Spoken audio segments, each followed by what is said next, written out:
to send a card to David for his printer? I think so.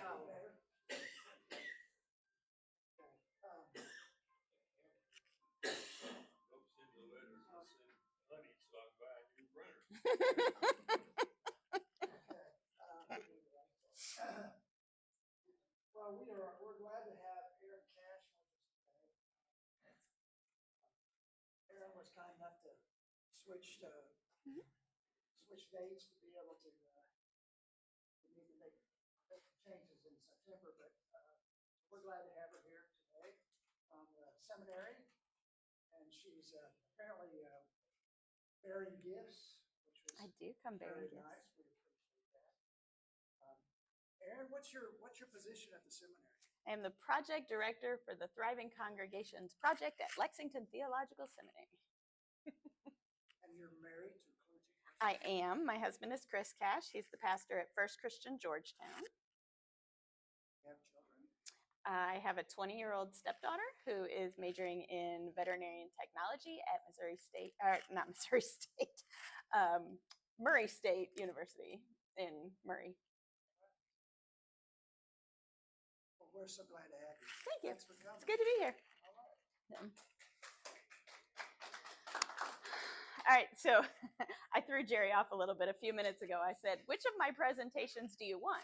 So this is the one Jerry picked.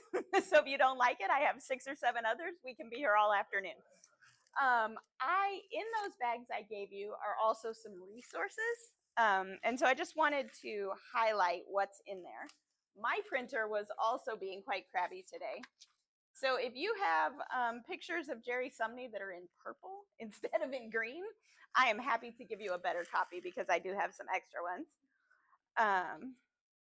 I did not give you only pictures of Jerry Sumney. I gave you, there's the Thriving Together project, which is programs that we've built that are designed for clergy and laity to work together on projects inside the congregation. They're really great. Jan, do you need one? Do you have one? Yeah. I got a whole pile of them right here.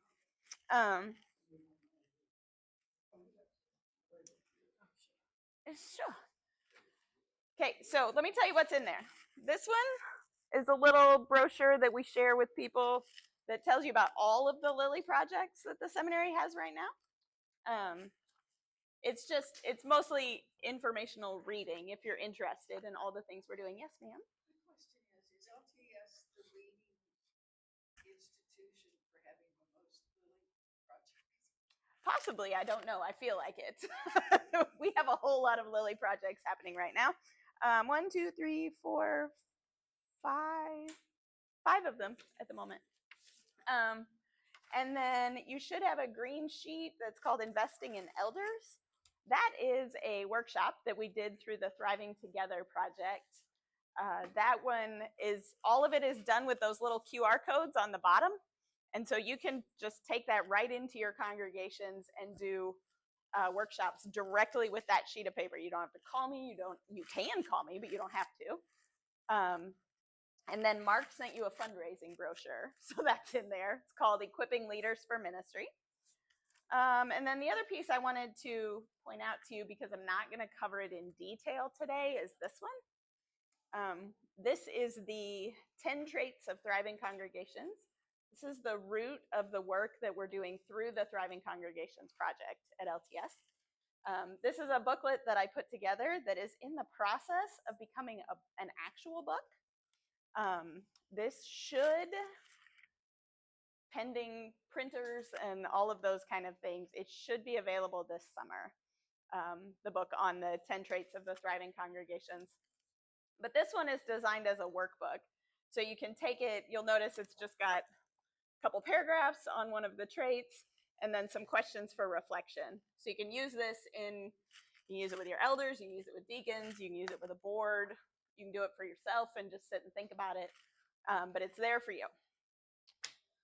And then this page, Thriving Congregations at a Glance. I know I'm moving really quickly because you don't have to read it all right now. I just want you to know what's in there.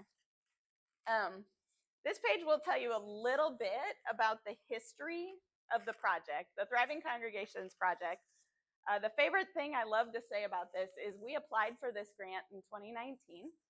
And about December 15th of 2019, they said, yes, we would love for you to take $1 million and go and do all of this work with these congregations.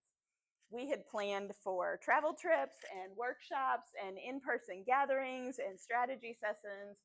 And then March of 2020 happened, and it changed the first 2.5 years of our project. So we applied for what's called a scaling grant, and we just found out a couple weeks ago that we received that grant.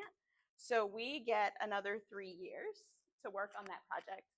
And we are going to partner with Disciples Home Missions to be able to expand that and work with more congregations across the life of the denomination.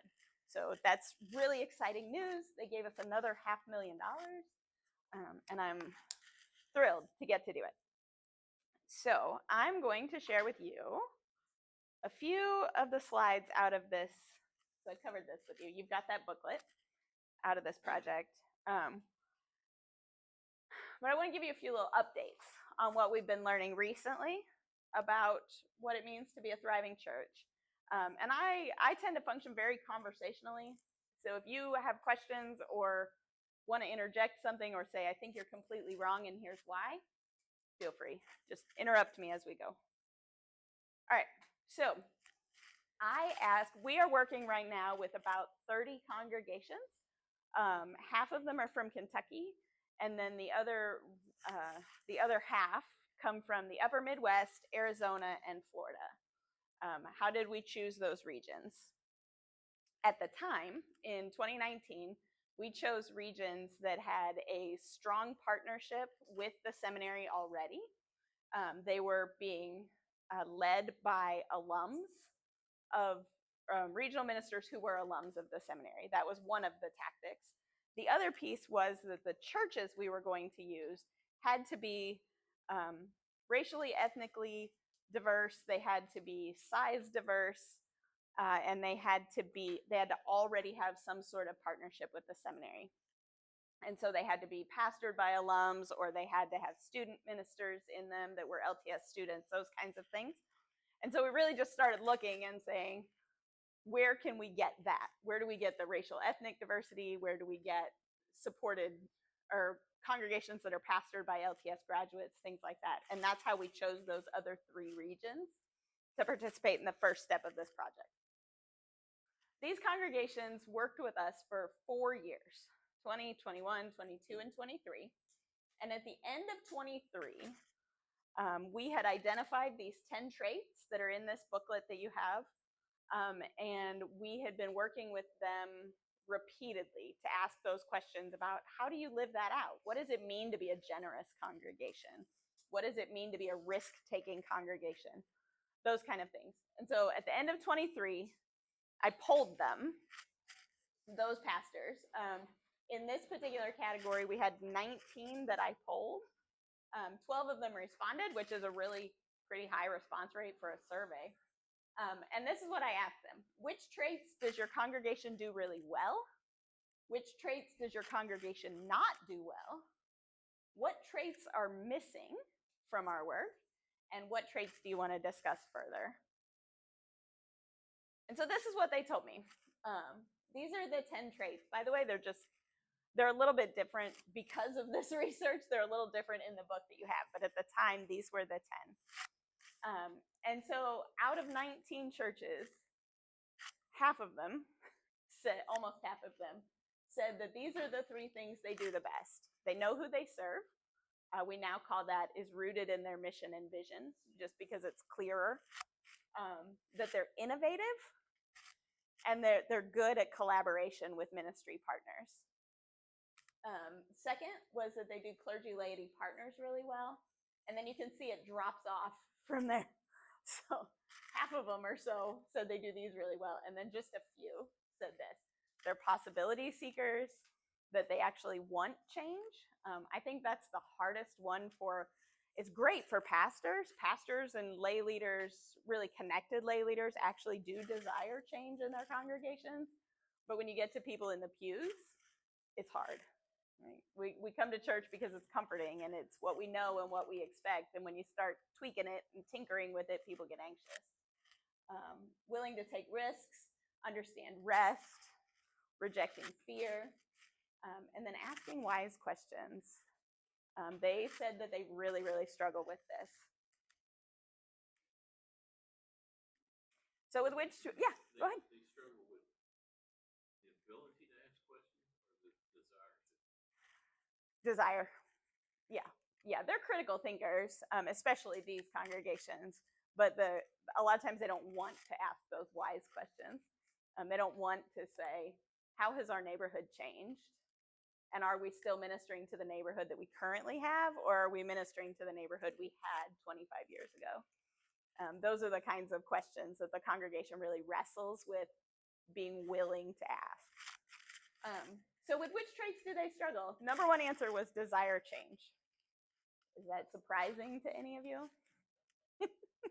In your 10 years as pastors, did you have congregations that were going, you know what we should do? We should mix things up a little bit every month.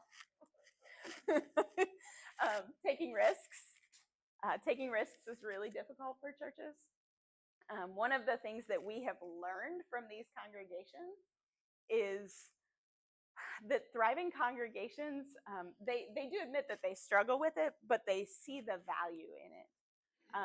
They like to think about it in terms of what is the worst possible thing that could happen, right?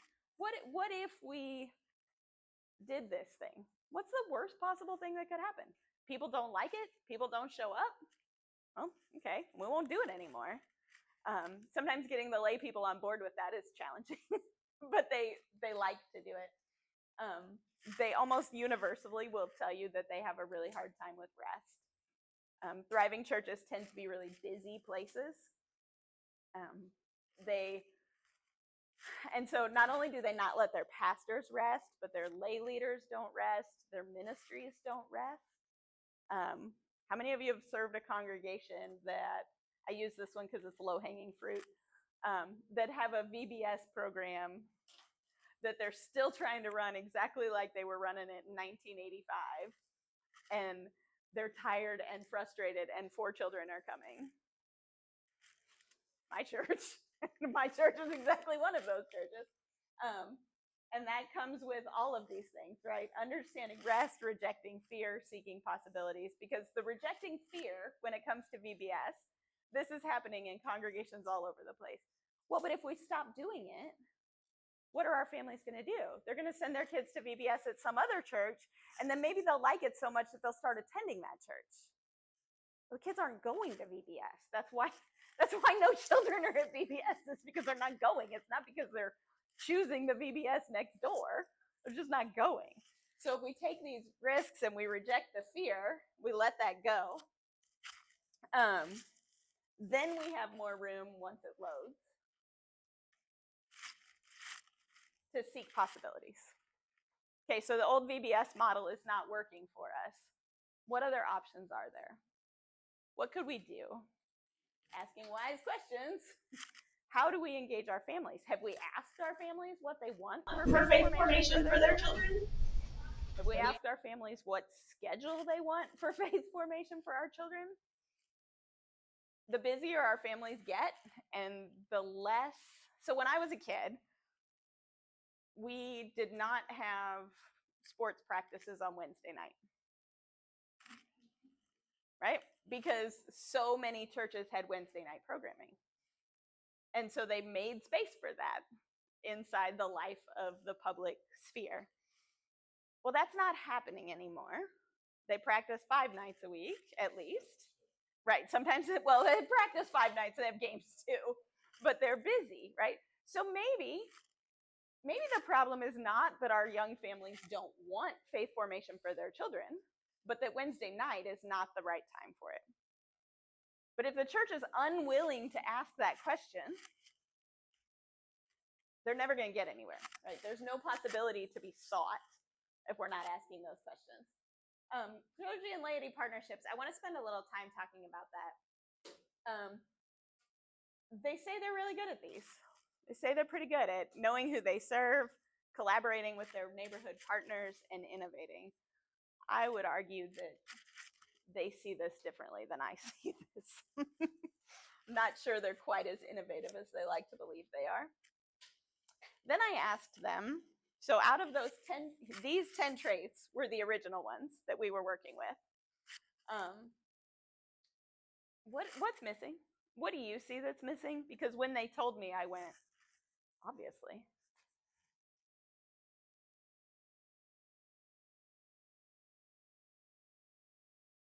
Nothing particularly spiritual. Exactly.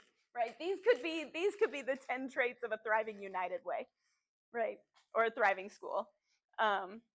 So yes, they said biblically literate was one of those.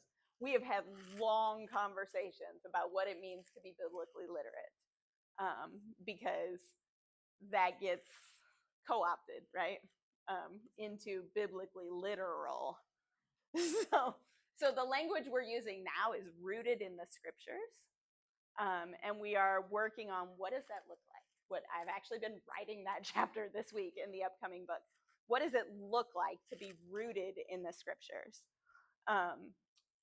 The congregation that you're just gonna be able to skip this chapter. The congregation that we're highlighting in that story, when Corey Wilcoxon is co-writing this with me, and when Corey and I did the interview with this congregation, the lay leader that the two pastors had recommended we talk to said to me, I was really having a Mephibosheth moment, and I was really feeling like I was lost in Lodabar. I said, excuse me, what? I don't know what you're talking about. Like, I literally didn't know what she was talking about. I had to Google it. There is a story in 2 Kings? I think it's in 2 Kings, about this guy, Mephibosheth. You may all know this. Maybe you're more biblically literate than I am. Who has all of these like physical disabilities, and he goes to the king, and the king basically grants him mercy and allows him to continue to stay there and to celebrate and to feast. And this lay leader, and Lodabar is this land where there's like famine happening and all this terrible stuff. And she was able to take that language and to say, we need to stay in the presence of the king. We need to stay at the king's banquet table. And so when the world feels dark and lonely and we're isolated, we need to be here. That's really deep theological work. To be able to take this Old Testament, rare, obscure story and translate it into, this is how this is impacting my daily life in Phoenix, Arizona. And that's what that chapter explores, is what does that look like? How do churches develop this rooted in scripture mentality? I don't have the complete answers for that yet because I haven't finished the chapter, but we're getting there. Thriving congregations have fun together. They are forward thinking, they're flexible, they're generous. Some of this gets tweaked and modified still further. We don't claim this as one of the traits, but it gets lived into the way that they do community and partnerships. Congregations are notorious for, I really should have just plugged this in. Congregations are notorious for, let's have a fun activity that we're gonna follow up with a Bible study where we talk about it, or where we're gonna analyze who attended and who didn't, and why didn't they attend, or how many visitors did we have, and did we capture their names, right? Some of our congregations are really good at saying, we're not doing any of that. We're just gonna show a movie in our front lawn and have popcorn. We're not gonna take attendance. We are just here to have a good time, right? And so they suggested that that's one attribute of thriving congregations, is that they have fun together.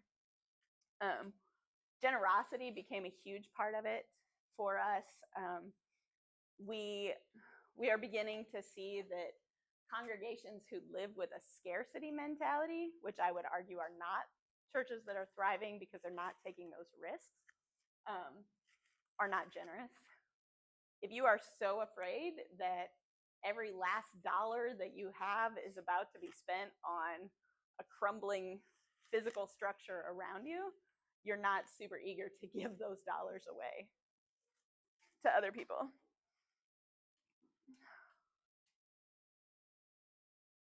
So we are currently working on a few things. The Accountable Ministry Site program at LTS is a requirement for our Masters of Divinity students. Have any of you ever had LTS students working with you in congregations? Okay, yeah, so they are required to spend 10 hours a week in the local congregation. And in theory, the assignments that they do in the classroom are rooted in the congregation. And so, I mean, Jan could speak to this for a while if she wanted to. She used to run this program, but I won't ask her to.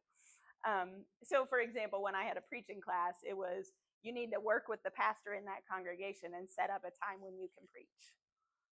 So they're getting this firsthand experience. But what we're working on now in the Thriving Congregations project is how do we take what we're learning about these thriving churches and weave it into our accountable ministry site program so that our students come out of seminary understanding the things that we're learning about thriving churches. We started a second cohort of churches. Remember how I said we had all that 2 years where we didn't get to do any travel?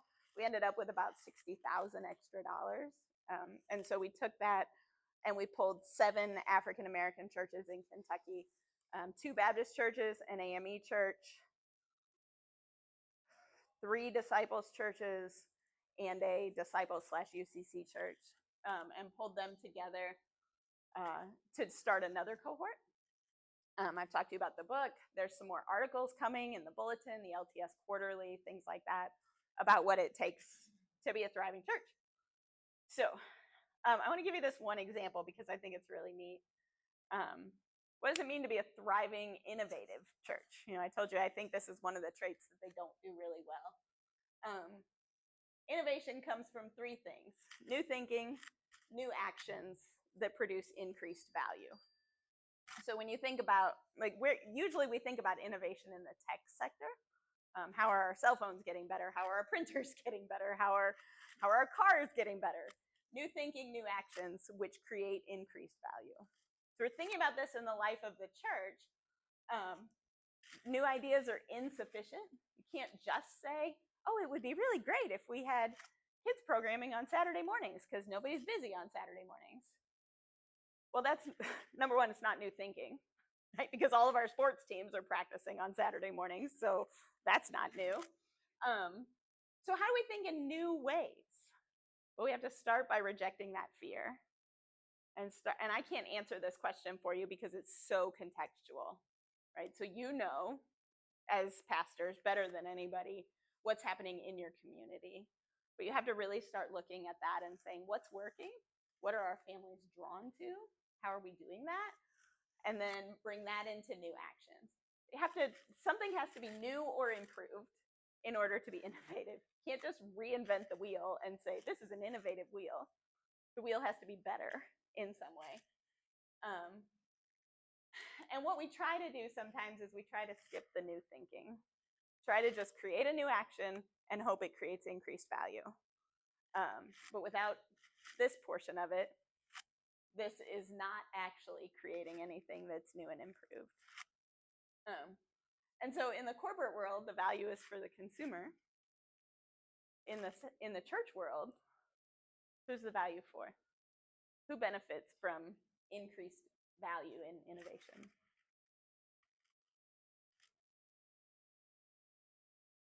It can be church, it can be members, it can be community you're serving.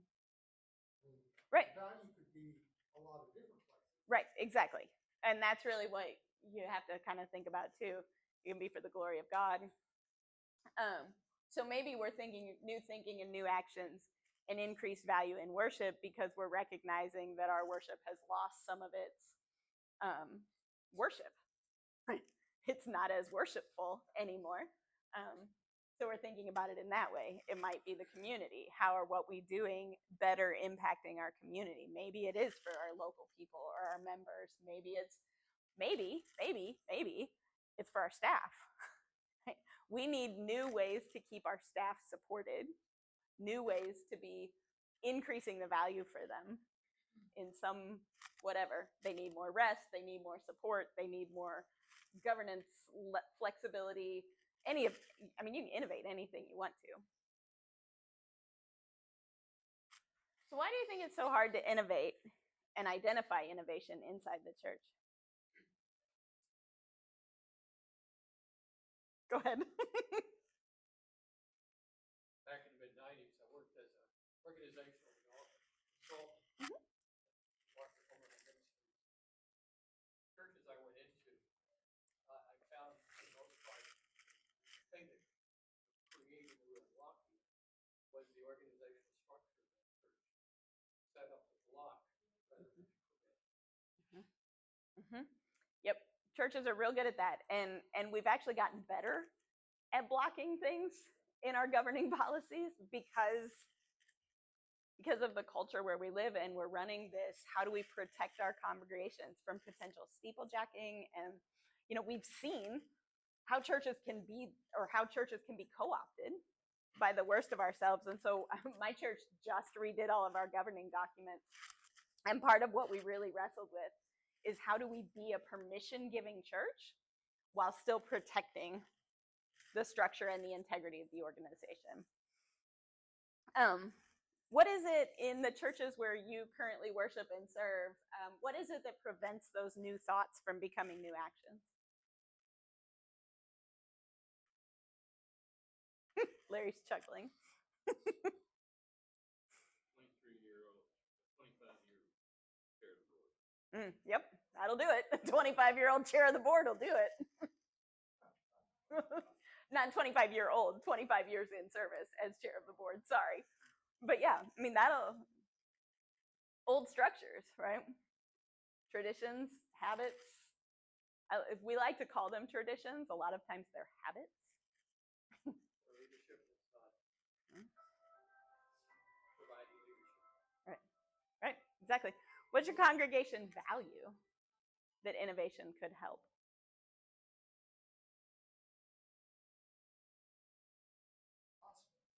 Yeah. And this would be a question, and I know it's true at South Elkhorn, but does your congregation really value the gospel? It's a hard question. Or does your congregation value something different? The structure, the system, the habit, the routine. Congregation values How they interpret the gospel. Yep. And then the question we ask them consistently is, how are you measuring that value? How do you know what your congregation values? And they give us all kinds of different answers to that, how they're measuring that. Sometimes it's through things like feedback. Sometimes it's through things like participation. My congregation, who are you publishing this to, by the way? First Christian Church at Georgetown. I will say this to these people, so it's okay. First Christian Church at Georgetown values our neighbors. We really do. It's in our value statements. It's in our mission statement. It's in all of the things that we do and we think about. But we value them if it means we can be transactional with them. We will gladly collect things for refugees. We will happily donate supplies to the local school. We will give to the food pantry. We will donate money. All of those things. You ask my congregation to show up in the elementary school, they're not going to do it. They want to be helpful from a distance. And so we measure value in one of those ways. Now, they'll show up at the food pantry, but they won't show up at the school. So those are the kind of questions that we are starting as we rethink our structures and our systems. We're starting to play with is how are we measuring what our congregation values? So we applied for the scaling grant. We got the scaling grant. So when you get a scaling grant from Lilly Endowment, it requires you to have a partner. So we are partnering with Disciples Home Missions. And the way a matching grant works is they gave us $500,000, and LTS and DHM collectively have to come up with the other $500,000. This can be in things like staff salaries. We don't have to have $500,000 to put on the table. But so that's what we've done. And what we're hoping to do is to double the number of churches that we're working with. The other thing we did is the first cohort we worked with that we started with in 2020, we asked them for a 4-year commitment. And we realized about halfway through that for clergy, that wasn't awful because we were moving at a pretty slow pace. We were asking them to do about 3 or 4 things a year. But for the lay people, 4 years is just way too long. We really struggled to keep consistent lay leadership on those teams. And so with that African American cohort that we started, we shortened it to 18 months. And we asked them, if we spend 6 months on a topic, can your lay leaders commit to an 18-month window? And they said yes. And we've got pretty consistent lay leadership on those teams. So that's what we're going to do here is we're going to cut that cohort time from the longer ask to an 18-month time. And then what we're going to do, because we're going to be able to work with so many more churches, is continue to research this, continue to study it, and to say, this is our current theory of thriving. Is it accurate when we broaden the picture? Is it current?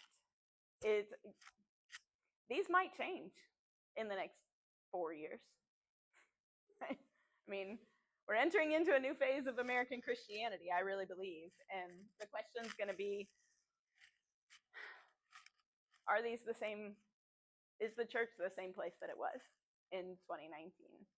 I don't think it is. And I don't think it will be in 2028. I think the church is going to be a different place. And so the traits may be different. The things that we explore may be different.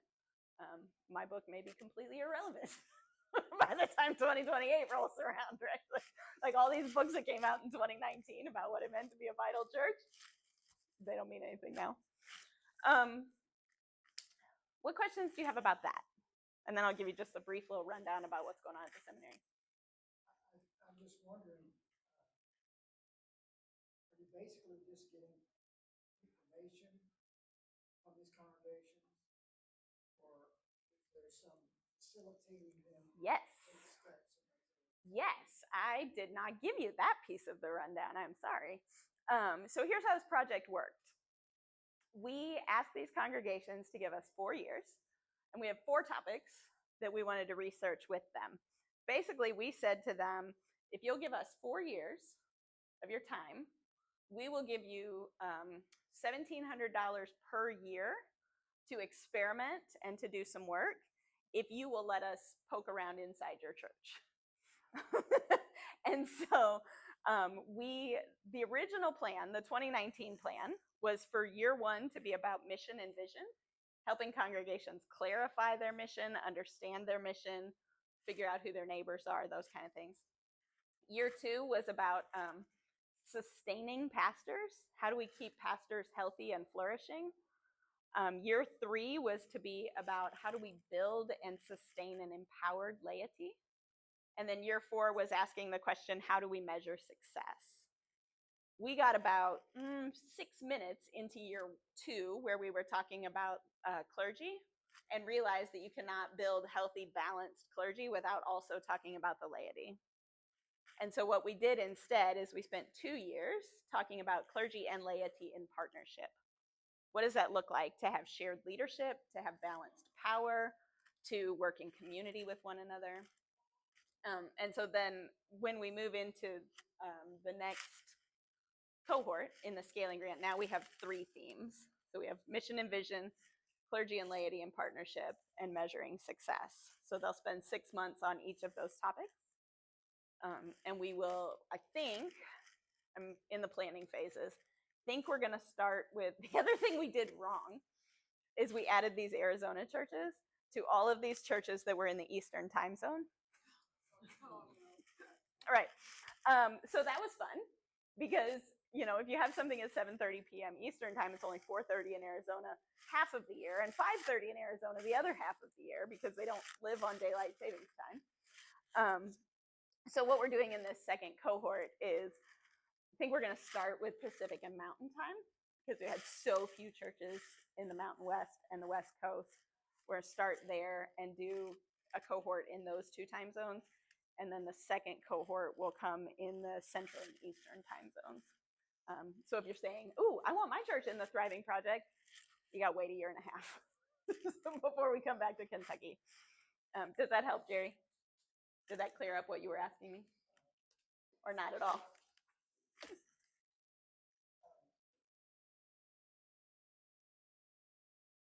You're probably not going into these churches, working with people, take particular action. We have relied on them because context is so heavy. We have relied on them to tell us what action they want to take, and then we go in and we help them facilitate that if they need it. So, at South Elkhorn, you all have such strong lay leadership and such good pastoral leadership that they haven't needed us very much. Y'all have been able to do that yourselves. Some of our churches that have a bivocational minister or our new church plants, we have a couple of new churches in the project. Churches that are in pastoral transition, things like that, have said, they won't hear this from me. Can you come in and help? And that's built into the budget of the project is some travel money for me to be able to show up and say, okay, let's talk about this. What are you struggling with? God love one of our churches in Florida. They founded a school on their campus 30 years ago. And they have consistently said, we want to figure out how to be better ministers to the students and the families at that school, because they don't really have a partnership anymore. They just share a parking lot. And the senior minister there kept saying, it's not hard. It's not hard. We just have to be engaged, right? Like, we just need to know the people that are there and do things with them. And they just would not hear it. And so they called and said, can you come in? And so we had a session with 25 church members. And I said, what does it look like to be in partnership with the school? And they said, well, we probably need to get to know the families. Yeah, probably. This is what your senior minister has been trying to tell you for a year, but you won't listen to your senior minister, right? So sometimes I get to function in that facilitator kind of role, and it's actually kind of fun. I kind of like it because it's really just about listening to them and then helping them figure out what that looks like. Because my follow-up question was, yeah, okay, that's a great answer. How are you gonna do it?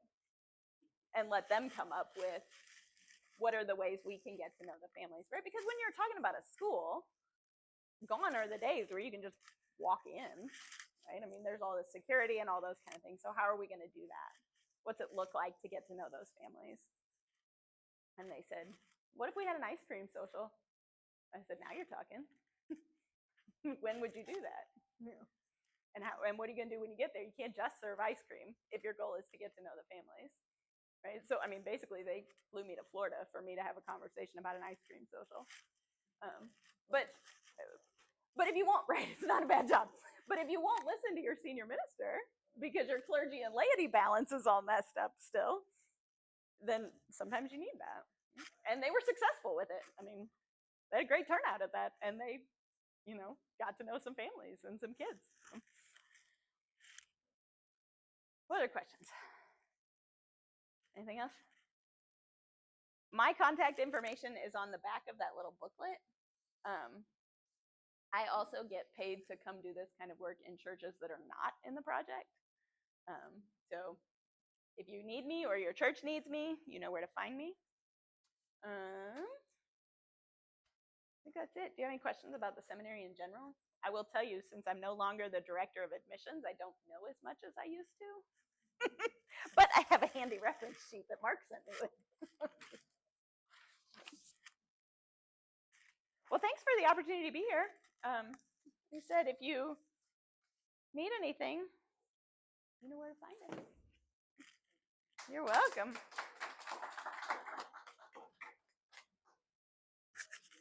No problem.